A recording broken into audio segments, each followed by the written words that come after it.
আসসালামু আলাইকুম। পঞ্চম শ্রেণীর বাংলাদেশ বিশ্ব পরিচয় বই নিয়ে ধারাবাহিকভাবে আলোচনা করছিলাম, তার ধারাবাহিকতা এখন তোমাদের সাথে 12 নম্বর অধ্যায়ের যে অনুশীলন আছে, অনুশীলনটা যদি আমরা দেখি, সঠিক উত্তরের পাশে টিক চিহ্ন দাও। এখানে সঠিক উত্তরের পাশে আমরা টিক চিহ্ন দিব। চিরসবুজ বনের প্রধান বৈশিষ্ট্য কোনটি? সব সময় পাতা থাকে, এটা হলো প্রধান বৈশিষ্ট্য।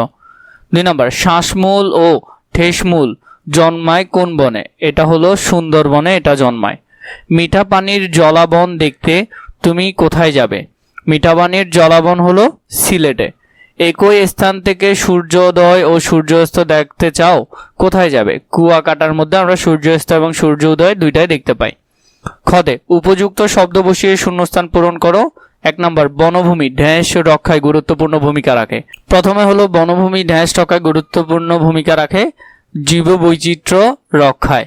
2 নম্বর, গাছপালা মাটির ঢেঁস রোধ করে, গাছপালা মাটির ক্ষয় রোধ করে, তাহলে উত্তর হবে ক্ষয় রোধ। 3, পর্যটনের উন্নয়নের ফলে দেশে ঢেঁস উন্নয়ন হয়, অর্থনৈতিক উন্নয়ন হয়। 4, পর্যটক শিল্পের প্রসার দেশে বহু লোকের ঢেঁস সৃষ্টি করে, কর্মসংস্থান সৃষ্টি করে। তাহলে এখান থেকে তোমরা শূন্যস্থানের উত্তরগুলো খুবই সুন্দর করে দিয়ে ফেলতে পারবে। 3 বলেছে সংক্ষিপ্ত প্রশ্ন, প্রথমে ম্যানগ্রোভ বনের বৈশিষ্ট্য কি? 2, ক্রান্তীয় চিরসবুজ বন ও পাতাঝরা বনের পার্থক্য কি? 3, 3টি প্রাকৃতিক পর্যটক স্থানের নাম লেখো।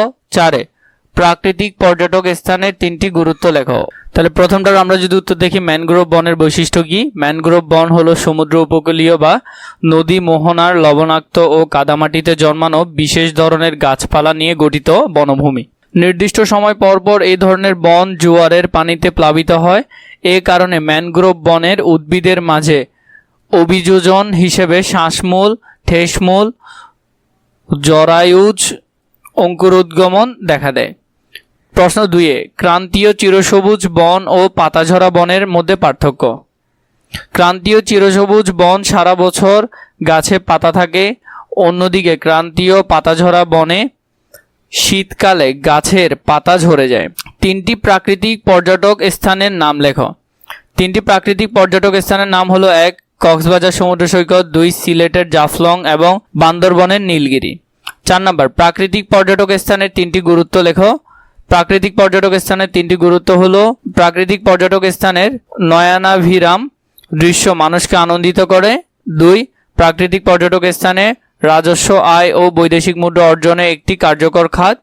এরপর 3, প্রাকৃতিক পর্যটক স্থানে কেন্দ্র করে বহু লোকের কর্মসংস্থান হয়। ঘতে যদি দেখো বর্ণনামূলক প্রশ্ন, 1 নম্বরে পরিবেশের ভারসাম্য রক্ষায় বনভূমি ভূমিকা ব্যাখ্যা করো।